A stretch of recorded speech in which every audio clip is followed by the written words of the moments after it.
સુરતના સારોલી વિસ્તારમાં metro બ્રિજનો span નમી પડ્યો છે। સારોલીમાં મેટ્રો બ્રિજનો સ્પાન નમતા દોડધામ મચી ગઈ। સ્પાન નમવાની ઘટનામાં કોઈ જાનહાનિના સમાચાર નથી। વરસાદના કારણે ધોવાણ થયાની ચર્ચા થઈ રહી છે। હાલમાં મેટ્રોની કામગીરી સ્થગિત કરવામાં આવી છે। આપ દ્રશ્યો પણ જોઈ રહ્યા છો। સ્પાન નમવાની ઘટનામાં સદનસીબે કોઈ જાનહાનિ નથી થઈ। વરસાદના કારણે ધોવાણ થયું, જેના કારણે આ સ્પાન નમ્યો હોઈ શકે, પરંતુ દોડધામ ચોક્કસ મચી ગઈ। સુરતના સારોલી વિસ્તારમાં મેટ્રો બ્રિજનો સ્પાન નમી પડ્યો છે। સારોલીમાં મેટ્રો બ્રિજનો સ્પાન નમતા અફરાતફરીનો માહોલ સર્જાયો। સ્પાન નમવાની ઘટનામાં હાલ કોઈ જ જાણકારી નથી। આપ દ્રશ્યો જુઓ, દ્રશ્યો પરથી જ ખ્યાલ આવશે કે આ સ્પાન કેવી રીતે નમી પડ્યો।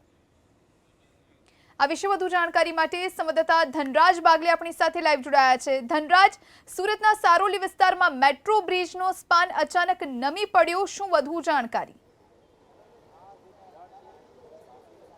જી બિલકુલ, સુરતના પર્વત પાટિયાથી લઈને કડોદરા તરફ જવાનો જે મેટ્રો રેલ પ્રોજેક્ટ છે તેમાં ક્ષતિ થઈ છે। સીધા દ્રશ્ય તમે જોઈ શકો છો। અત્યારે સુરતના ભરત કેન્સર હોસ્પિટલ પાસે આ મેટ્રો રેલનું કામકાજ ચાલી રહ્યું છે, ત્યારે જે સ્પાન છે એ બનાવવાના કામકાજ ચાલી રહ્યું છે એ દરમિયાન આ ઘટના ઘટવા પામી છે। ત્યારે દ્રશ્ય સીધા જોઈ શકાય છે। જે સ્પાન છે તેને ગોઠવવા માટે જે દબાણ પ્રેશર કરવામાં આવતું હોય છે અને જે બ્રિજનો ભાગ છે એ પિલર સેટ કરીને ત્યારબાદ તેના પર સ્પાન મૂકવામાં આવે છે અને ત્યારબાદ ઉપરથી ખેંચવામાં આવે છે, પરંતુ વધુ પડતું ખેંચાણ આવી જવાના કારણે આ જે સ્પાન છે એ વચ્ચેથી તૂટી ગયું છે। એ પ્રમાણેની તસવીરો છે અત્યારે જોવા મળી રહી છે।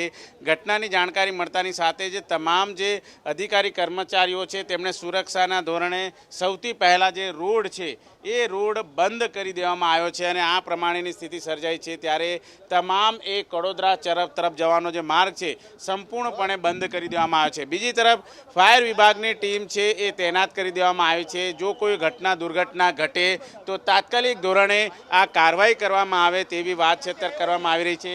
અસલમ સાયકલવાળા આપણી સાથે મોજૂદ, શું કહેશો કામગીરીને લઈ? આને કામગીરી ના કહેવાય, આ ભારતીય જનતા પાર્ટીના ગંભીર બેદરકારી, ભ્રષ્ટાચારી શાસન અને કૌભાંડકારી શાસનનું ઉત્તમ ઉદાહરણ છે। મેટ્રો રેલ કોર્પોરેશન હોય કે બીજા કોઈ પણ મોટા ગજાના કોન્ટ્રાક્ટર હોય, એ ભારતીય જનતા પાર્ટીના ધનદાની કોન્ટ્રાક્ટરો છે। એટલે ભારતીય જનતા પાર્ટીઓ એમને પોતાના જમાઈ સમજતા હોય એ રીતે હંમેશા એમની કામગીરીને છાવરતા આવ્યા છે અને આ ઇજારદારો હંમેશા તંત્રના અધિકારોને ખિસ્સામાં લઈને ચાલે છે। મેટ્રો રેલ કોર્પોરેશનની આ પ્રથમ ઘટના નથી। અગાઉ ઉધના દરવાજા ખાતે પણ આવી રીતે ક્રેન પડી ગઈ હતી ને એક રિક્ષા ચગદાઈ ગઈ હતી અને અત્યાર સુધી ઓછામાં ઓછા 4 વ્યક્તિઓના એમાં અકસ્માતના કારણે મૃત્યુ નોંધાયા છે। હું એને અકસ્માતની કહીશ, હું એમના મેટ્રો રેલ કોર્પોરેશન દ્વારા કરવામાં આવેલ હત્યા કહીશ।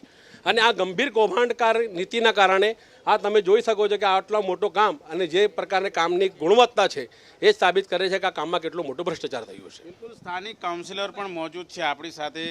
તમે શું કહેશો, કઈ રીતની ભ્રષ્ટાચાર થયું હોઈ શકે?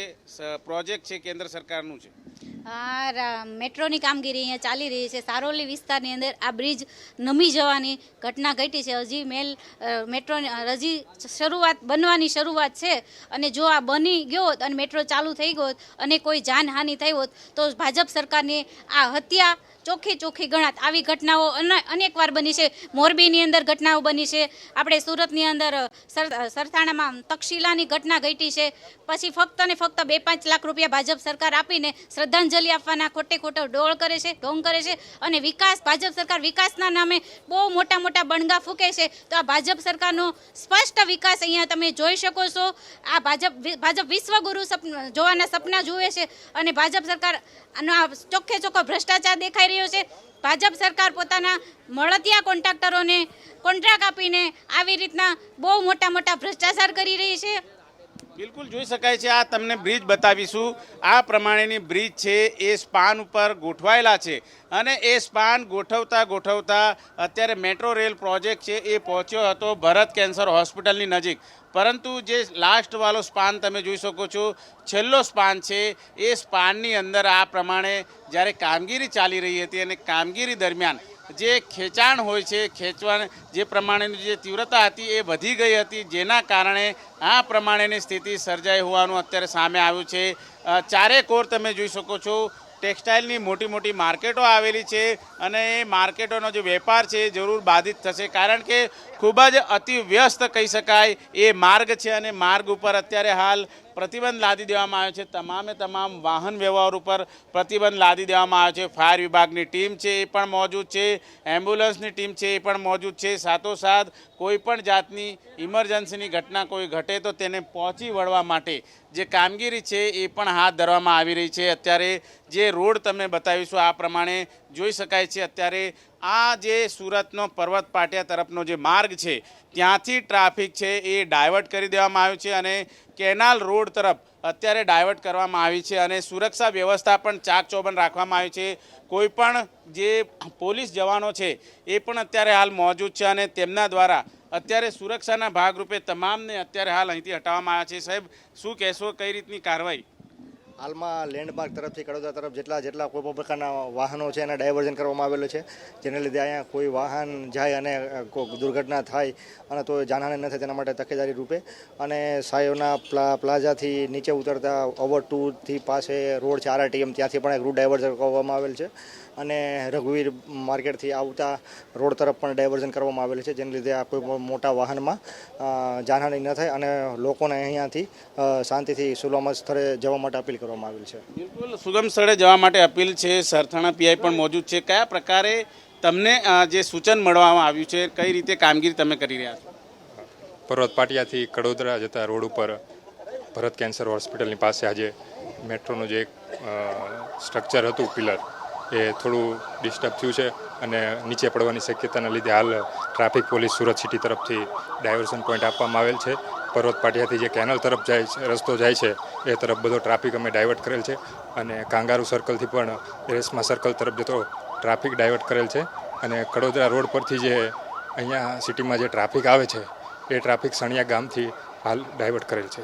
બિલકુલ જોઈ શકાય છે ટ્રાફિકને અત્યારે ડાયવર્ટ કરવામાં આવે છે, પરંતુ મેટ્રો રેલ પ્રોજેક્ટ કહી શકાય ખૂબ જ મજબૂતીથી આ મેટ્રો રેલ પ્રોજેક્ટ છે એ બનાવવામાં આવી રહ્યો છે. અત્યારે દ્રશ્યમાં જોઈ શકાય છે મેન એટ વર્ક, પરંતુ કામગીરી અત્યારે થંભી દેવામાં આવી છે. Gujarat metro rail corporation GMRC limited તરફથી આ કામગીરી છે એ કરવામાં આવી રહી હતી, પરંતુ અત્યારે જે પ્રમાણે સ્પાન બેસાડવાની જે કામગીરી થતી હોય છે એ કામગીરીમાં અત્યારે હાલ જે સ્પાન ઉપર બ્રેક મારવામાં આવી છે. અત્યારે હાલ જે રીતે ક્રેક તમને દેખાઈ રહી છે, જો કે એક બાદ એક અલગ અલગ જે પોઈન્ટ ઉપર સ્પાન છે એ ગોઠવવામાં આવતા હોય છે અને એ ગોઠવીને આ રીતે જે કામગીરી છે એ કરવામાં આવતી હોય છે. ત્યારે સ્થિતિ જોઈ શકાય છે. ઇમરજન્સી કોઈ પણ ઘટના ઘટે એટલે ફાયર વિભાગની ટીમથી લઈને તમામે તમામ મોજૂદ છે. આસપાસનો વિસ્તાર કોર્ડન કરીને અત્યારે ખાલી કરી દેવામાં આવ્યો છે. કોઈ પણ ઘટના ન ઘટે તેની ખાસ તકેદારી છે એ રાખવામાં આવી રહી છે. ત્યારે સુરત પોલીસ સહિતના જે જવાનો છે એ અત્યારે હાલ મોજૂદ છે અને જે રીતની સ્થિતિ સર્જાઈ છે, અસલમભાઈ, જે રીતે હવે પોલીસ વ્યવસ્થા કરી રહી છે, તમામે તમામ ફાયર બ્રિગેડની ટીમ હોય કે એમ્બ્યુલન્સ હોય, આ રીતની ઘટના ઘટી છે ત્યારે જવાબદાર કોણ? તો જવાબદાર તો જે છે એ ભારતીય જનતા પાર્ટીનું ભ્રષ્ટ શાસન અને જે ઇજારદારો છે એ ઇજારદારો ભારતીય જનતા પાર્ટીના નેતાઓના જમાઈ હોય એ જમાઈ રાજ એનું મૂળ જવાબદાર છે. પોલીસ તો ઠીક છે, કાયદો વ્યવસ્થા સંભાળવા માટે એનો બંદોબસ્ત રાખે, ફાયર બ્રિગેડ એની ફરજ બજાવે છે, પરંતુ જે કામમાં ગંભીરતા છે, જે કામમાં છીંડા છે અને જે કામની ગુણવત્તા હોવી જોઈએ મેટ્રોના જેવા કામમાં એ ગુણવત્તા નથી, એનું ઉત્તમ ઉદાહરણ છે. આ એક પિલ્લર કે એક કોલમ એવી નહીં હશે. હું તો કહું છું આખા જે પ્રોજેક્ટ છે એ તમામે પિલ્લર તમામે કોલમની ગુણવત્તા તપાસ થવી જોઈએ કે ખરેખર એ કામમાં કેટલી. સમયનો અભાવ છે ધનરાજ, આભાર આપનો તમામ જાણકારી આપવા માટે.